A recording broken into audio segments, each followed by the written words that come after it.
arkadaşlar, kanalıma hoş geldiniz. Evet arkadaşlarım, bugün görmüş olduğunuz bu tunus işi çalışması ancak tığ ile yapılan modelin yapımını sizlerle paylaşmak istiyorum. Böyle badem şekeri gibi, şeker gibi rengarenk duran bir çalışma. Evde arta kalan iplerinizi rahatlıkla değerlendirebileceğiniz bir çalışma. Yapımı da inanın çok kolay olan bir çalışma arkadaşlarım. Şimdi hemen modelimizin yapımına geçelim istiyorum. Ben bu modelimde 3 milim tığ kullandım ve kar tipi denilen yeni çıkan bir ip kullandım arkadaşlar. Bebe ipi ve yumuşacık bir dokuya sahip. Hemen başlayalım. İlk etapta arkadaşlarım 5 tane zincir çekiyoruz. Şu şekilde 1, 2, 3, 4, 5. Bu 5 zinciri çektikten sonra şu şekilde bir miktar yükseliyorum. Üzerine alıyorum ve ilkinin içerisinden giriş yapıyorum. Bu birinci yerim olmuş oluyor. Tekrar üzerine aldım. 2, üzerine aldım.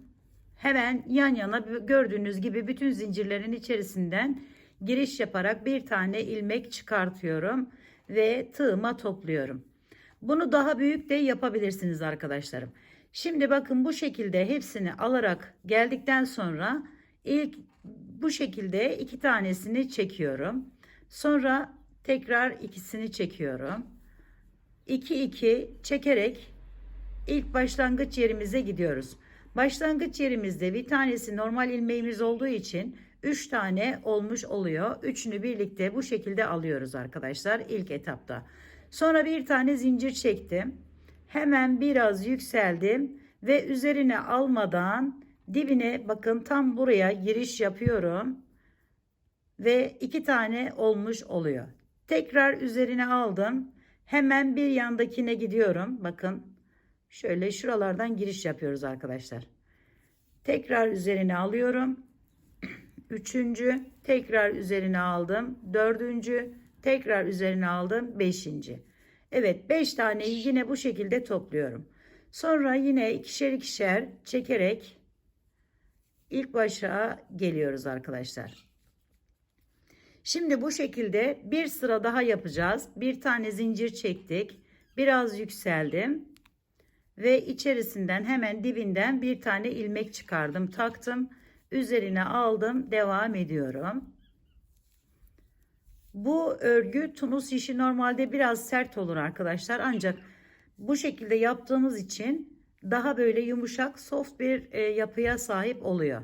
Dediğim gibi, isterseniz 2 renk, isterseniz birçok renk bir arada yapabilirsiniz. Ve sonuncuyu da bu şekilde aldım arkadaşlarım. 3 sıra yaptım. Daha sonra başka bir ipime geçiyorum. Şöyle bu ipimi taktım. Bir miktar götürmek istiyorum. Diğeriyle aradan herhangi bir kaçma olmasın diye. Şimdi buradan hemen şu şekilde yapıp bir zincirle bu ipi buraya bağlamış oluyorum arkadaşlar. Bir miktar yükseliyorum. Aynı dibine diğerlerinde yaptığımız gibi, bakın hemen şöyle tutalım. Şuradan giriş yaptım, çıkarttım. Şimdi şu 2 ipimi de arkadan biraz götüreceğim. Üzerine aldım. Hemen yanından yine giriş yapıyorum. Bunu da yine 3 sıra şeklinde yapıyoruz arkadaşlar. Evet, şimdi çekelim. 2 2 aynı, hiçbir değişiklik yapmadan. Ve bir tane zincir çekiyorum. Artık beyaz ipimi kesiyorum arkadaşlarım.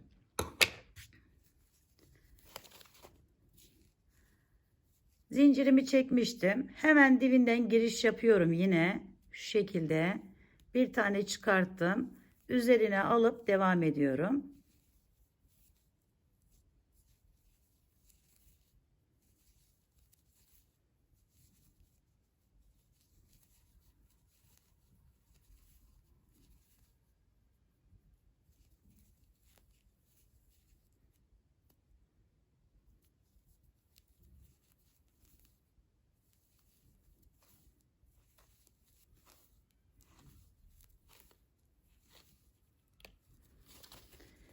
Şimdi 3. sırayı tamamlamış oldum sarı ipimle.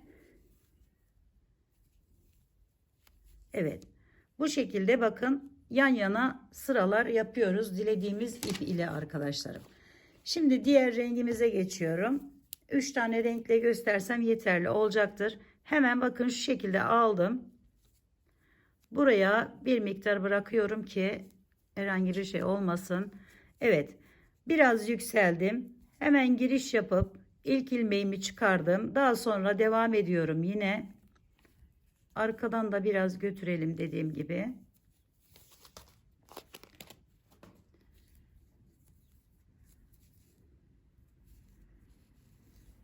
Kullandığım iplerin hepsi aynı marka arkadaşlarım şu anda. Ama dediğim gibi evde arta kalan iplerinizden de rahatlıkla yapabilirsiniz. Bakın aldım. İkişer ikişer çekiyorum yine.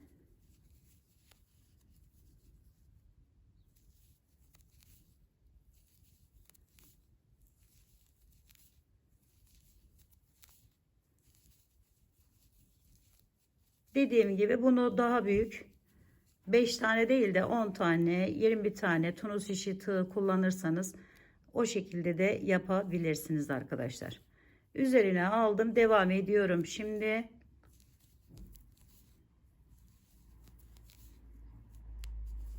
ilk yerimizi tamamlamış olduk.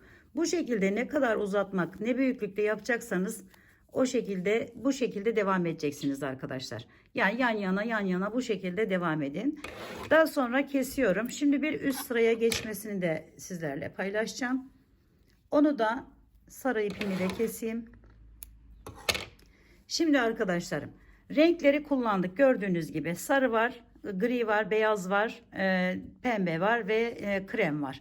Şimdi sarıyı ilk başa alacağız. Bu böylesine değil de bu taraftan giden bir çalışma arkadaşlar. Her defasında buraya geldiğimizde, bitirdiğimizde tekrar başa döneceğiz. Şimdi buradan mesela aynı bu hizada olmasını istiyorsak bu sarıyı buraya alacağım için hemen pembenin bu kenarına geliyorum. Sarı ipimi de alıyorum. Şu şekilde takıyorum kenardan. 1, 2, 3, 4, 5. Şimdi 5 tane yaptım. Bu defa az önce 3 tane çekmek zorunda kalmıştık. Öyle olmasın diye üzerine almadan devam ettim. Taktım birinciyi. İkinciyi takıyorum. 3, 4 ve 5. Beşinciyi son yere yaptıktan sonra hemen şu ipimi de şuradan bağlayayım. Bakın birinci yerine arkadaşlarım, birinci ek yerine, birleşim yerine bu şekilde giriş yapıyorum ve birlikte çekiyorum hepsini. Sonra şu şekilde alarak bakın tığıma doluyorum, çekiyorum içerisinden diğerlerini. Böyle yaptım. Sonra bir tane zincir çektim. Yine devam ediyorum. Üzerine alıp hemen yanındakinin üzerine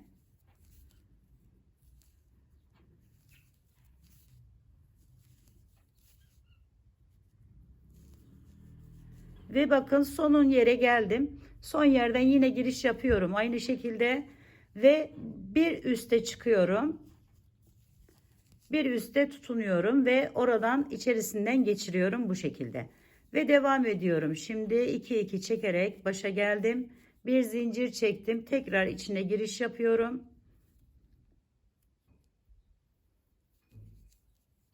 Ve buraya eklemiş oluyorum. Üzerine aldım. Hemen yanına üzerine alarak 5 tane topluyorum arkadaşlar. Şimdi bir üste geldik ve artık sarının son sırası olmuş oluyor. Gördüğünüz gibi diğeriyle de birleşmiş oluyor arkadaşlar. Burada sarıyı bitirdim. Şimdi beyazı buraya alacağım. Hemen beyaz ipimi alıyorum. Bu şekilde yapmaya da bilirsiniz. Yani dediğim gibi artık iplerinizi kullanacaksanız hangisini yapmak istiyorsanız o şekilde de yapabilirsiniz arkadaşlar. Benden sadece bir öneri, bir tavsiye, bu şekilde de yapabileceğinizi göstermek amaçlı. Şimdi hemen yükseliyorum. Yine bu defa beyazı devam ettiriyorum. Aradan da diğerlerini götürüyorum bir miktar. Her zaman diğerlerinde yaptığımız gibi. Şu şekilde son yere geldim. Son yerden yine alıyorum. Şöyle aldım, topladım. Hemen geliyorum sarının ilk birleşim yerine. Orayla bu arkadaki ipler görünmesin diye bu şekilde yapıyorum arkadaşlar. Hemen çektim bakın ve devam ediyorum. Şimdi bir tane zincir içerisine giriş yapıyoruz ve devam ediyoruz. İkinciye eklememi yapıyorum.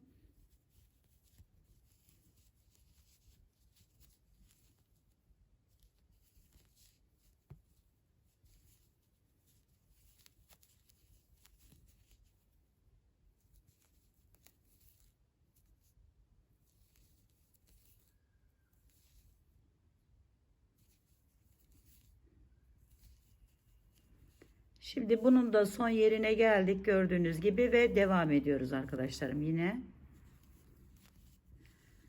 Bu şekilde tamamlamış oluyoruz bu kısmı. Şimdi diğer rengimize geçeceğiz.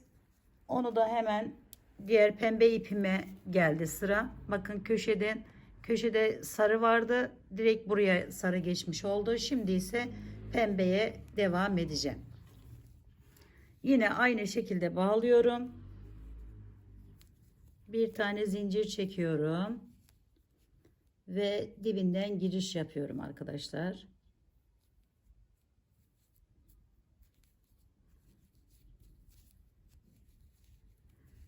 Üzerine alıp devam ediyoruz.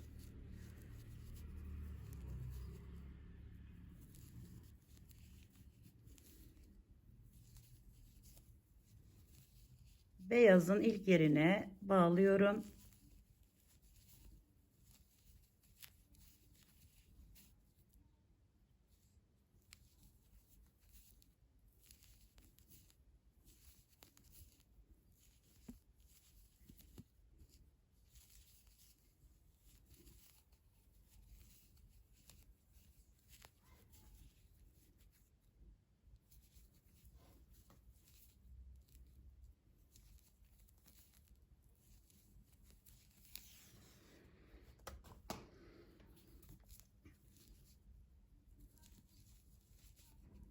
Hemen geldim, bakın son beyazı da buraya bağladım, beyaz yerime ve devam ediyorum. Böylelikle bunu da tamamlamış oluyoruz arkadaşlar.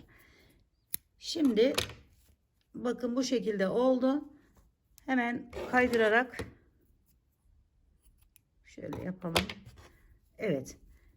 Şimdi ise buradan beyazla tekrar aynı diğerinde yaptığımız gibi şöyle bir takayım arkadaşlarım, onu da görün. Bu şekilde aldım. 1, 2, 3, 4, 5. Bakın buradan başlamadım. Direkt buradan başlıyorum ve devam ediyorum. Buradan başlarsanız arkadaşlarım buraya eklemeleri, yani şu yan taraflara eklemeleri biraz daha zor oluyor. Ama buradan gördüğünüz gibi daha kolay, daha hemen pratik bir şekilde yapabiliyoruz. Buradan başladığımız zaman hemen giriş yaptım ve aldım. Üzerine alıp diğerlerini de aynı şekilde 5 tane olacak şekilde yapıyoruz. Evet, 5.'yi yaptıktan sonra hemen ilk sarımın yanından giriş yaptım ve ikisini birlikte aldım arkadaşlar. Gördüğünüz gibi buraya artık beyazı ile tamamlayacağım. Daha sonra ise pembeyi buraya getirip sarıyı en başa alacağız arkadaşlar. Yani bu şekilde devam ediyor ve böyle bir görüntü elde etmiş oluyorsunuz arkadaşlarım. Evet, bugünlük de kanalımdan bu kadar. Umarım sevmiş ve beğenmişsinizdir arkadaşlarım. Yapacak olanlara şimdiden kolaylıklar diliyorum. Bir dahaki videomda görüşmek üzere. Hoşça kalın, sağlıkla kalın, Allah'a emanet olun.